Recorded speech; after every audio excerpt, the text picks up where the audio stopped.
Hey guys, how you doing? It's Chris from Tulsa Rocks, and this is a special edition of Tulsa Rocks, live from my house. Hanging out with Mr. Knoel Honn today. He is the author of a new book called Recalling the Call. Let me show this, Knoel. I think I've showed this on the show with Lynn and myself, and we've talked briefly about it. And but this book is out now, and it's on. What is it on, Knoel? Is it on? It's on exoticokie.com. Exoticokie.com. So if you can go to that website, really cool stuff. And the call, probably, I'm going to turn this down so we can talk. But I wanted to give you a little sample there. That is The Walls Came Down. That was their first, I think it was their first big hit, wasn't it, Knoel? Yes. That was in 1983. I remember that one vividly on MTV. So kind of where they broke through. Right? Yeah. Yeah, it was a big hit on MTV for them. Mm-hmm. Yeah, I remember it vividly. And in 1983, I was 17. March of '83, I would have been 17 years old. I remember. I can go to that date specifically because I remember the day I got my first car. So that it always kind of corresponds with that. But anyway, lots of things going on with the call right now, and I'm excited to have Knoel here at the house today to kind of do this interview. And we're just going to do just kind of talk, conversational type interview like Lynn and I do all the time.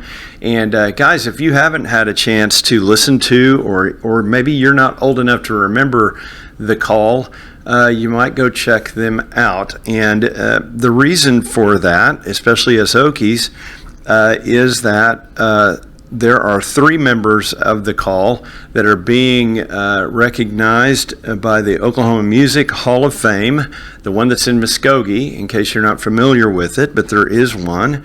And the three members of the band, The Call, that are from Oklahoma are Steve Huddleston, and as I recall, he's from Enid. Is that right? Yes. Okay.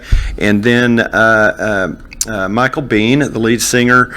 Michael is from Oklahoma City, and then Scott Music here in Tulsa, right? So, right. Yeah. So that's everybody that's in that band that's from Oklahoma. And interestingly enough, when this band got started, they started in Santa Cruz. Is that right? Yeah, that's correct. Yeah, and so all of the members, as I recall, I don't think any of them knew. Is that right? That they were. I mean, it's not like they planned it and hey, we're all from Oklahoma. Let's go to California and start a band. That's not how it happened. But why don't you tell a little bit about that, if you would? Yeah. Scott's friend, Danny Timms, who also lives in the area now and still plays around Tulsa with Scott. Mm-hmm. He actually had been on the road doing some stuff and came through, and Scott had just come back to Oklahoma, and I believe he'd been in Vegas or somewhere, playing, and he was planning on going to school, and Danny came along and said, hey, I met this guy out in California, Michael Bean,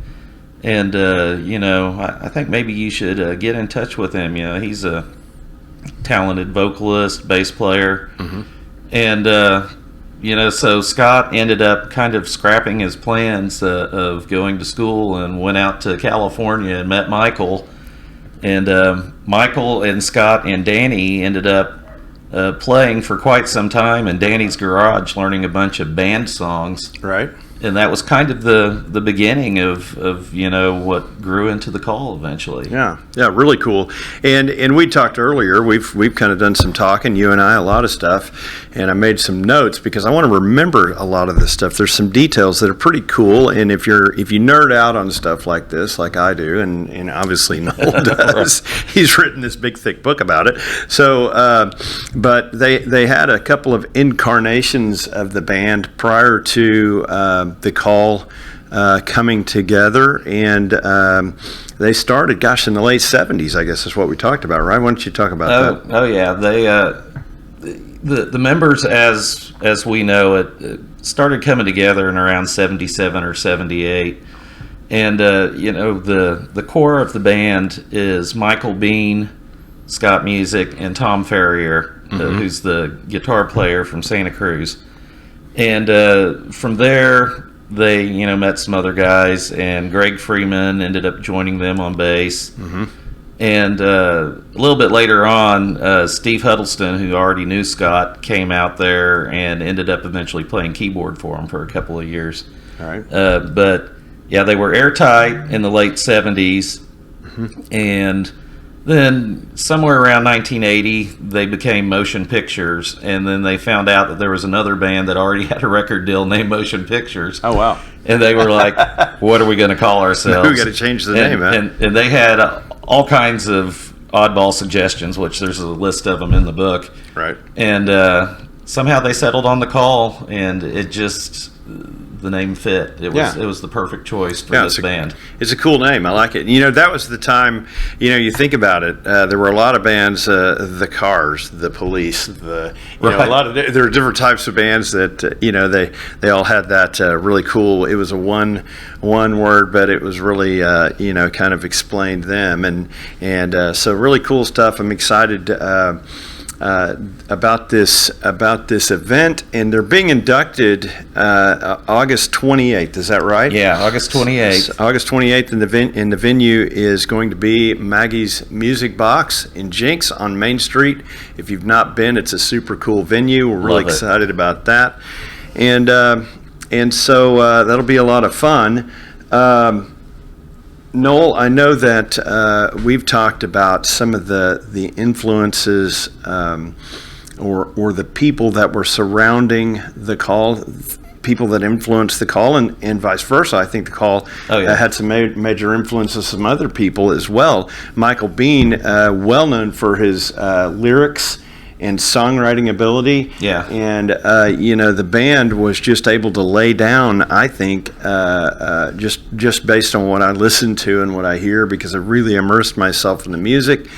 And, you know, I think they have, total of 54 songs, original songs, probably more than that. Yeah, it's somewhere around that officially, but yeah, I've got quite a collection of stuff that hasn't been released. It hasn't been released. I'm sure you do. We've been kind of looking at that, and eventually there's hope to get some of that out to people so they can hear some of the other tracks. Absolutely. And you know, you might mention that in your book there. I know you've spent quite a bit of time collecting some memorabilia and, like you say, some of the music that's probably not released. Why don't you tell us a little bit about that?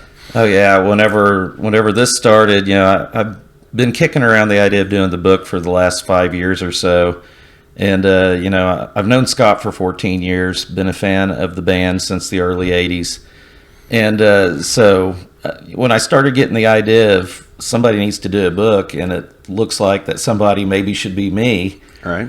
I started just scouring the internet and looking around trying to see what I could find. And I found original test pressings of all of their early albums. I have their very first album that they released. I have the first test pressing of it. Oh, and wow. I've even come across one of their record contracts and was able to buy it. That's cool. So I have one of their original record contracts. That's really cool. Is that in the book as well? Yes. Yeah, there's excerpts from the record contract in the book. Did they have anything in there like in the writers, like, of course you say contracts, but it'd be different than a writer, but I'd be curious to know what's in that contract. You know, there's really, whenever you're doing a record, there's really not a lot of oddball stuff like, you know, doing a show. It's pretty straightforward. But, you know, at the end of the day, the bottom line is, if you ask me, the record company makes all the money. Right, they do. No, there's no doubt. They're going to spin that their direction. There's no doubt about that. Right, yeah. And it's very clear because that record contract was 50-something pages long. And oh, boy. Yeah. Seems like the longer the contract, the more you got to worry about. Exactly.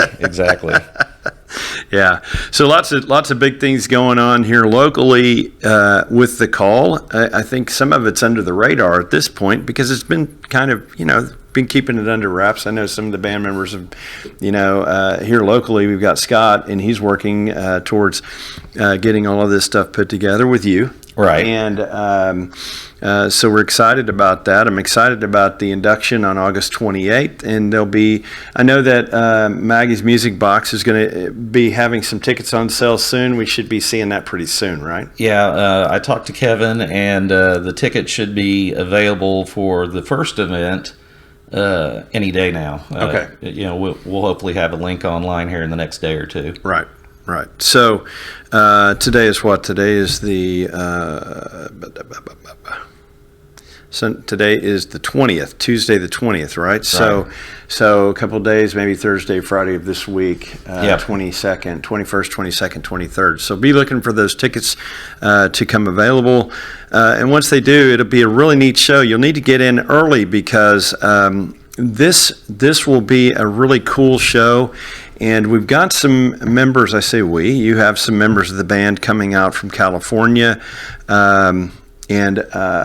Is that right? So we got California, and who else is coming? Yeah, Tom is coming in from Santa Cruz, or as I call him, Dickie. So if I say Dickie, you'll know who I'm talking about. Dickie Dirt. Yeah, it's his nickname. Yeah, so he's coming in, and then Steve Huddleston is also flying in, and because he's obviously getting one of the awards. Mm-hmm.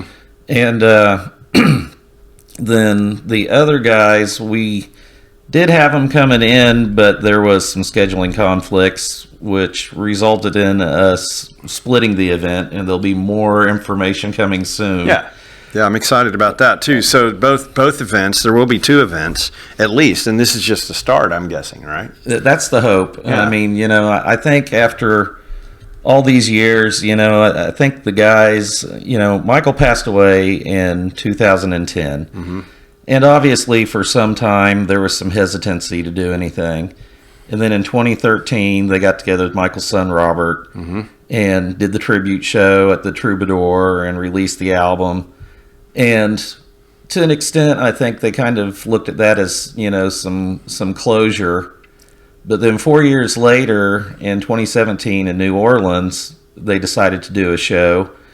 And that was kind of spurred on by some political stuff, and the Call, not only are they kind of a spiritual band, but they're kind of a political band in some ways, right, especially in the early days. Mm-hmm. And so Jim Goodwin, the keyboard player, had a project that he was working on at the time called March On. And so they kind of did a little rally-type concert in New Orleans, and that kind of got the momentum going again with the band, and we got to talking about the potential of doing future shows. And so that kind of spurred on the momentum to do all this. And then in all that, I started kind of putting together the stuff that I eventually wanted to put in the book. And that, it's just kind of all culminated now in being able to get them inducted into the Oklahoma Music Hall of Fame and have that event, and hopefully have another bigger live show soon thereafter. Mm-hmm. And the conversations being had of maybe doing some other shows in the near future. So we're really excited about all that happening. Sure. Yeah, a little tour maybe. Well, that would be great, and I think the guys would be up for it if the opportunity's there. So we're looking at opportunities, and I think big things in store for the Call. I'm really hoping that works out for a lot of reasons, right? Not the least of which any of mine are selfish. But we will. I think one of the things that bears mentioning. You mentioned Robert. Robert LaVon Bean is the son of Michael Bean. Michael Bean was the lead singer of the Call. He was the one that wrote all the songs, right, virtually. There's some involvement, obviously band involvement in all those songs, but Michael was the lyricist. Yeah, he's the primary lyricist. Yeah, he put the songs together. But Robert is Michael's son, and Robert LaVon Bean, if you don't know, Robert Bean is a member of the BRMC, Black Rebel Motorcycle Club. And if you've ever seen them, have they ever played? I'm trying to think. Have they ever come to Rocklahoma? I don't know if they've played Rocklahoma. I know they've played at Cain's. Yeah, that's right. They have played at Cain's, haven't they? Yeah. Yeah. So really cool if you want to check them out. In fact, when you see the band and you see the picture of the Black Rebel Motorcycle Club, if you've ever seen a picture of Michael Bean, the dad, right, boy, you'll figure out right quick which one is Robert. Robert he looks is just very like much his dad's son. Absolutely. Much. And that bears mentioning because of the, you mentioned the show in 2013. Actually, I think that Troubadour show happened in 14. Didn't they play some shows in 13 and then did the video in 14? Yeah, the shows were recorded in 13. They did a warm-up show at Slim's the day before, and then the Troubadour. And then in 2014 is when they released the album. Yeah. Yeah, very cool. And there's a DVD along with that? Oh yeah. There's deep, and you can still get them online. There's a lot of that stuff that's still available out there. Absolutely. And I know that Troubadour show is also on YouTube. There's some really cool video, and you get to see all the guys. You get to see Tom Ferry, Dickie Dirt, as we're calling him, Right. the guitar player.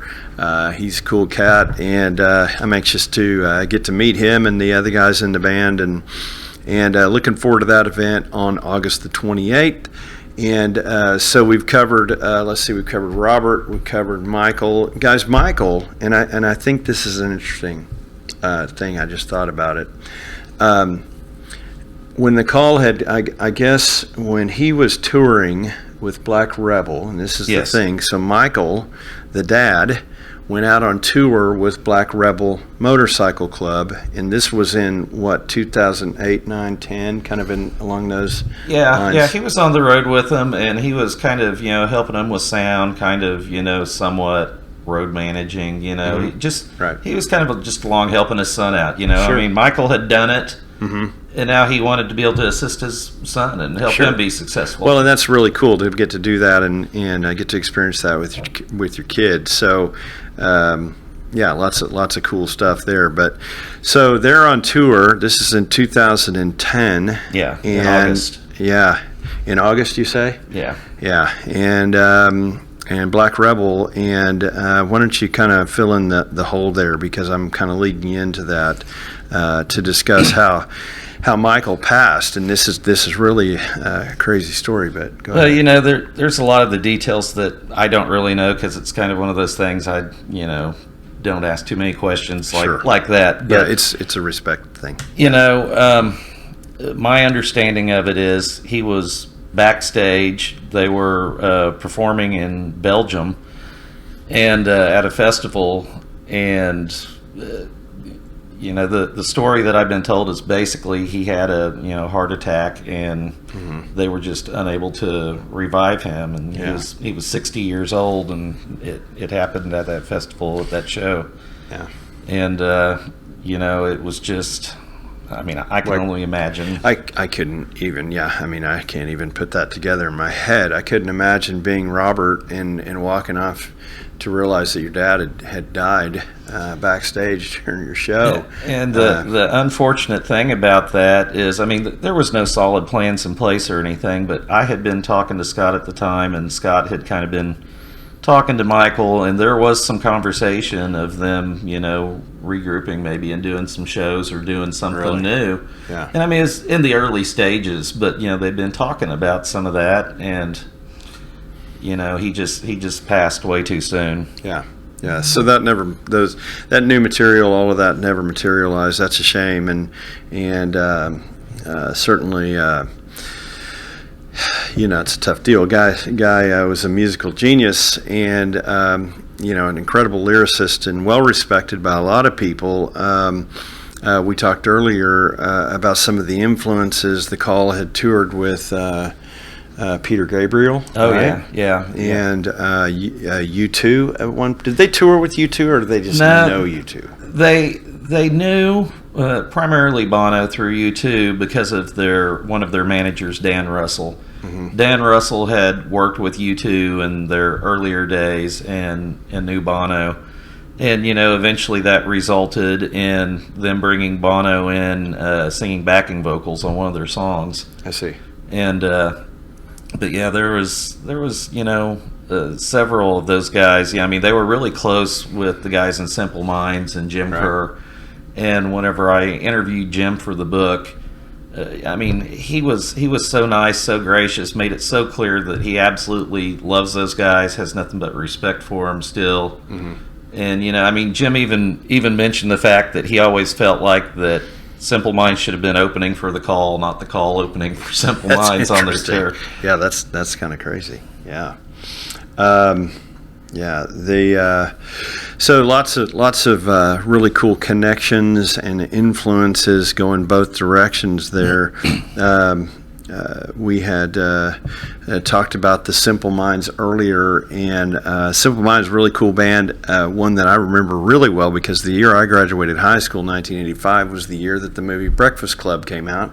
Right. And of course, Don't You Forget About Me was the hit on that record, the big hit, and that was Jim Kerr and Simple Minds. So really a cool connection there, and one that I know that the band and those guys have always been very proud of. And recently I've pulled up some video of Simple Minds, and they opened their big live concert video. They play a call song. Yeah. Which one is it that they open? It's Let the Day Begin. Yeah, Let the Day Begin. And they opened the show with that song. They just, really cool. Whenever I was talking to Jim about it, he just, said that they have so much love and respect for them, and they enjoyed those songs.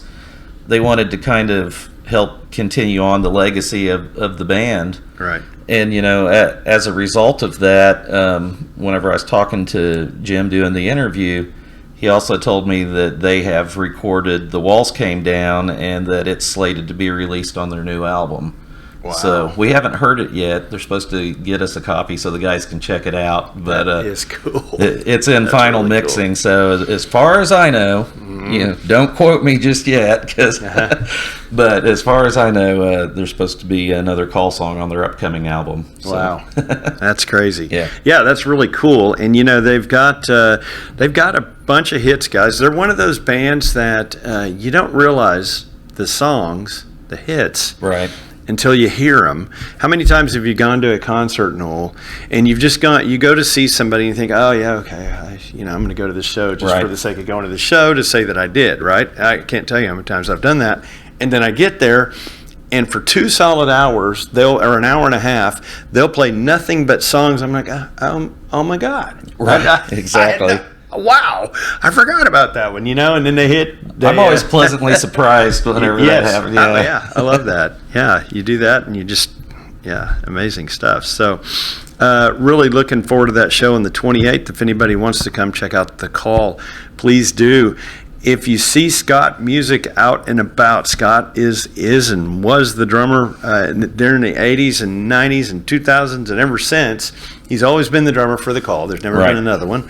And Scott Music right here at Tulsa Treasure, and I know he runs around with Randy S. and a lot of those cats, boy, Randy going back, he's one of the Rogue 5 guys, Yeah, exactly. Love Randy. With IJ and all those guys. So really cool Tulsa history there. If you guys ever get a chance to catch Scott Music out playing, I know that they do that. What's that band that's occasionally Scott will fill in with? It's Easy Street, isn't it? Isn't that what they're called?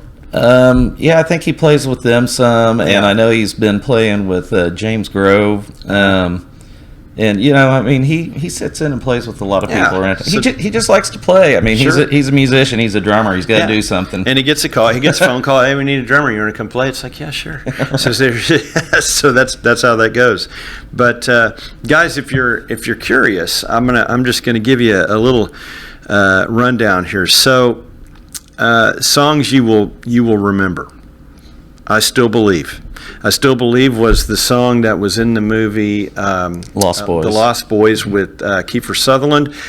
Tim Capelli, he's the guy that performs that song in that movie. Right, he covered it. Yeah, he covered that song. But, it kind of, the neat thing is it's kind of a interesting dynamic there, because I don't know that there was ever any credit given to The Call for that song other than maybe in the credits of the movie. But not even sure if that happened. Yeah, so. A lot of people, they're familiar with the song in the movie and Tim Capello, but they, The Call didn't really get a lot of recognition or credit for that. Yeah. So I Still Believe. Let the Day Begin is a big one. Everywhere I Go. The Walls Came Down. So there's a lot of hits there, a lot of songs, a lot of really good songs that if you just go check them out, you'd probably get into it. I mean, it's Let the Day Begin was their number 1 hit that they had on the mainstream rock and roll charts. It's a great song. Yeah, it is a great song. I'll give you a little taste of that one. Let's see if we can turn that up. Oh, this is the live version. Well, they're a fantastic band live. Oh, they are. Yeah, they rock live. Oh, yeah. They rock hard.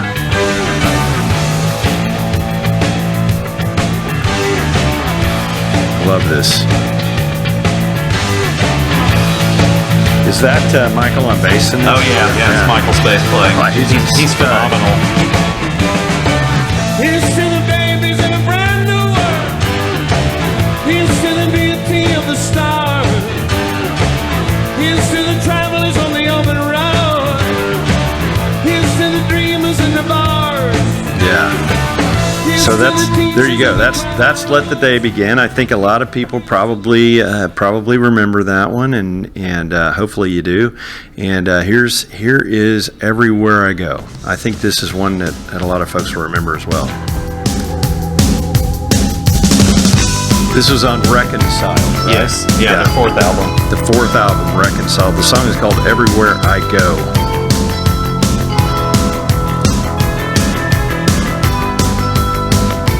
Where that bass line is. Oh yeah, it's thumping. Killer. 1986. 86. Okay, I was 19. Raise me up.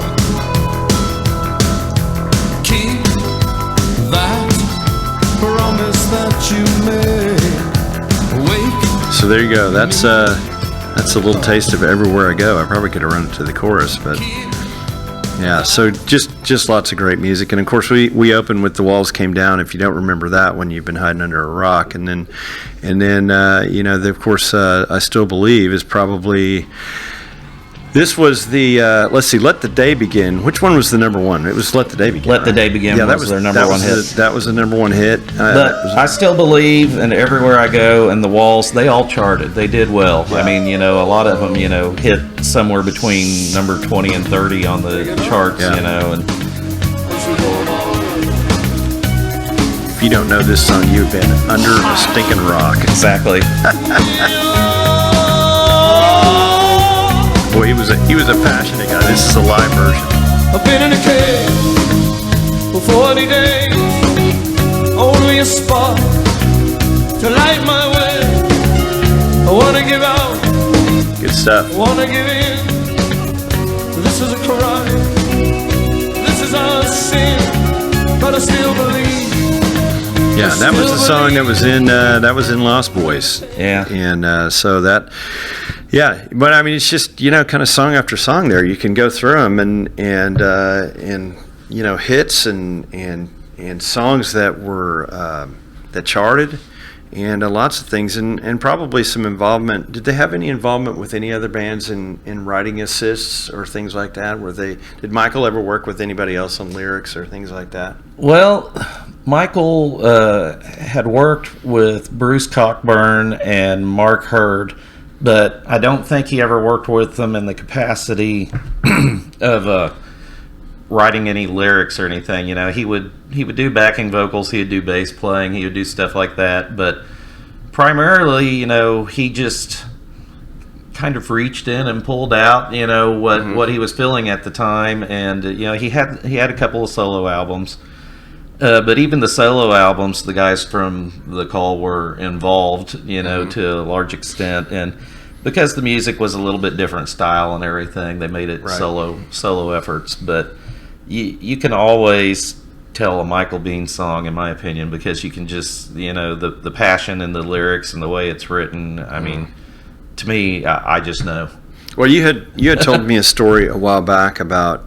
And I don't know if it was you or Scott that told me this story, but Michael, they would be out live on tour and playing shows, and Michael would get so emotionally and Right. so physically involved in their performance that they would come off stage after a killer set, right? They'd be out on tour and been playing somewhere and come off stage after a killer set, and the band would jump off stage. They'd go towel off and run back to the merch table or go somewhere and go Go meet people. Yeah, and, meet people, do a little meet and greet, a little signing the stuff, and selling the shirts and things like that, whatever it takes. And Michael would go backstage. And why don't you give me a little brief synopsis there? I was talking to Dan Russell, their manager, and he's a close friend with Michael, and he was telling me how Michael, after the shows, a lot of times he would it would be so emotional that he would go in the back room, and just sit there for a minute and kind of take it all in. And he'd just start crying and just weep from the emotion and the experience of everything, because every time he would go out on that stage, he wanted to give it his all, like it was like the last time he'd be doing it, and give them the most amazing performance. Yeah. And he was, but he didn't do it to be an entertainer. He did it because he wanted to share with them, his music and what he was about. And it was just very emotional. And after he'd go back there and, kind of have his moment to himself and, shed a few tears, then, he'd dry off and go outside and say hi to some people. But, as big of a presence as he was on stage, at times some people would tell me that he was a little shy and reserved in going out and meeting some people, so kind of interesting two different sides to Michael Bean. Yeah. Kind of an interesting, and I must say, of all the bands that I've researched and studied and thought about over the years, and the band members, I don't think I've ever heard anything like that. And I thought, that's really kind of interesting and introspective. I read through the lyrics of these songs, as I've kind of been immersing myself in that lately. Right. And I think I understand why. I mean, there's a couple of songs on here that I'm going through the lyrics and tearing up. I'm like, oh my God. And I had texted Scott, what song was it?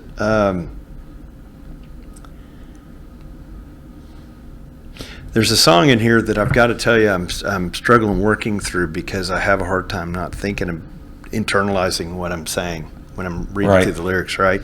And I had asked Scott, I said, Scott, what was Michael thinking when he wrote this song? And he said, well, that would be his conversation with God and God's conversation back to him. What song am I thinking? The name is evading me, and I don't know how, but I'll put that one up later. But yeah, it's Michael was a big proponent of exploring spirituality without beating you over the head with it, and he would tell you how he felt and what his personal experience was, but he wasn't trying to ram it down your throat. He didn't want to tell anybody else what they should believe. Right. And while Michael would say he was a Christian, he would say, I'm maybe not your typical Christian that a lot of people are, because I don't necessarily subscribe to big church organized religion. Right. He's like, I just want to tell you about my personal relationship and my spiritual experience, and if that helps you in some way, or then I've shared it with you. Right. And he I think I have it on the back cover of the book, maybe, that he said that he could have wrote cheesy pop songs, but these are the songs that he had in him, and they just wanted to come out, and so that's what he gave us, and that was the call. Yeah. Well, I'm going to say to that end, I know that there are a couple of songs in here that I'm telling you could put in a hymnal. And people would know the difference. They'd say, "Oh, this is a church song." Yeah, but really neat spiritual guy. And I'm sorry that he's not around for us to talk about it with him. But they'll also rock your face off. Oh, absolutely. Yeah, they will. So, yeah, big things going on. So this week, Sunday. Let's go back to Sunday. In the Tulsa World, there was an article published about the call. Underrated 80s band headed to Oklahoma Music Hall of Fame. And there on the front cover, if you go to the scene section, Sunday Scene, if you have last Sunday's paper, right here, Sunday Scene, there you see Scott and Knoel. And they were interviewed. There's a really good article in there about the call. I will mention that in the publication, there were a couple of errors made in that. Yeah, I've been teasing Scott calling him Steve, because they accidentally called him Steve Music. Yeah. So Steve Music instead of Scott Music, but they had gotten confused because there's 3 members of the call being inducted into the Hall of Fame here in Oklahoma, and they are Michael Bean, Steve Huddleston, and Scott Right. Music. So they flipped it, and they were calling him Steve Music and Scott Huddleston. It was an honest mistake. It certainly I was, think but, an editor just changed something up. Right. So wanted to cover that, and then so really neat article, and it talks about your book. And since we're talking about the book real quick, why don't you tell us how to get the book, where it's available, and also the other things that you have available on your website? Yeah, I've got the website exoticokie.com, and you might ask what exoticokie.com is. Well, Jim Kerr of Simple Minds actually gave me that, and I talk about it in the book, and he says that to them back in the day, meeting the guys in the call, and they were from Oklahoma, they found it to be really exotic. They That's cool. They thought it was really cool, to meet people from Oklahoma, and that it was like an exotic, faraway land. So, yes, hey, it was. You Okies, you're lucky. You're living in an exotic, faraway land. According to the Scottish, that's where we are. And so after that, I started laughing. I was like, man, I'm stealing that from you. I'm going to start a website, exoticokie.com. I love it. So that's what we use. I've got my book on the call on there, and I've got another book on there about day tripping around Oklahoma and some cool destinations, and there's some music stuff in there, so that's why I mentioned that. And then we've got a few T-shirts and some items right now on there for the call, and it's only going to be on there for a limited time. The merchandise, we're selling some of that stuff for the show and everything. And so yeah, if you go to exoticokie.com, and there's hardbacks, paperbacks of the books on there, and if you buy them from me on there right now, I'll even sign them for you. Very nice, very cool. Yeah, and if you're looking for a way to contact, feel free to reach out. I know Knoel has been very accommodating with me, and communicating with me, and getting the book autographed and all that kind of stuff. That's my copy, so I'm happy to have it. But I did a little trade out. We did the Tulsa Rocks T-shirt Right. for the book, and I was thrilled with that. I do want to mention while we're sitting here, you see I've got my DEB Concerts shirt on today. DEB, Dougie Burgess, is a sponsor of Tulsa Rocks, and we always like to acknowledge him anytime we're talking or on the air. So thanks to Doug and all he does for us, for Lynn and myself. So back to the book and the website, guys, go to exoticokie.com. I'm going to post it up here on the page. You'll be looking at it soon. And there's going to be some T-shirts there from Nicole. Also, the book is available. The book about your day trips here in Oklahoma is available there.